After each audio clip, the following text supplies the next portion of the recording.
Dell announced that the bold XPS 13 Plus it debuted back at CES 2022 is now available for purchase. It starts at $1,299, and while Dell didn't detail the exact specifications for this configuration, it'll likely get the lowest specs listed in a spec sheet shared by the company. Those include a 13.4-inch 1920x 120,016:10 aspect ratio display with 500 nits of peak brightness, Intel's 12th Gen Core i5-1240p processor, 28W, 12-core, 4.4 GHz boost clock, 8 GB of LPDDR5 RAM, clocked at 5200 MHz, and a 256 GB SSD. Each model includes a 60W USB-C AC adapter and features two Thunderbolt 4 ports, but no headphone jack, a Windows Hello 720p webcam, as well as a fingerprint reader embedded in the power button. There will also be a developer edition that will ship with Ubuntu 20.04. As we noted back at CES, this new version of the XPS 13 has a more futuristic-looking design than Dell's standard model.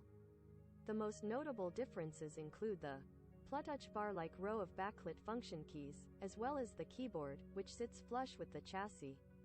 Finally, there's the new trackpad that's invisible to the eye but takes up a similar, if not slightly larger, amount of real estate within the middle of the glass-covered wrist rest. And instead of physically clicking in, the trackpad hardware emulates the click with haptic feedback, like Apple's recent laptops. While Dell didn't share pricing information for other configurations, you'll be able to upgrade the XPS 13 Plus at the time of purchase with a 1080p touchscreen. It's non-touch by default, or a 4K touchscreen.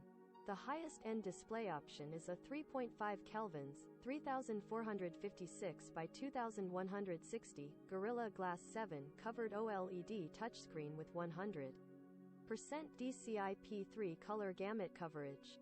In terms of processing power, Dell can go up to a 12th Gen Intel Core i7-1280p with 14 cores, as well as up to 32 GB of DDR5 RAM and up to 2 TB of PCIe 4.0 SSD storage.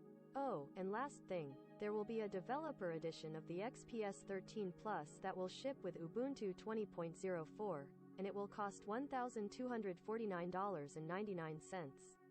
We look forward to testing out the XPS 13 Plus soon. As my colleague Monica Chin wrote in her hands-on back in January, we're cautiously optimistic that all of the aesthetic changes won't get in the way of it being a good machine. But stay tuned for the full review to find out. Recommended by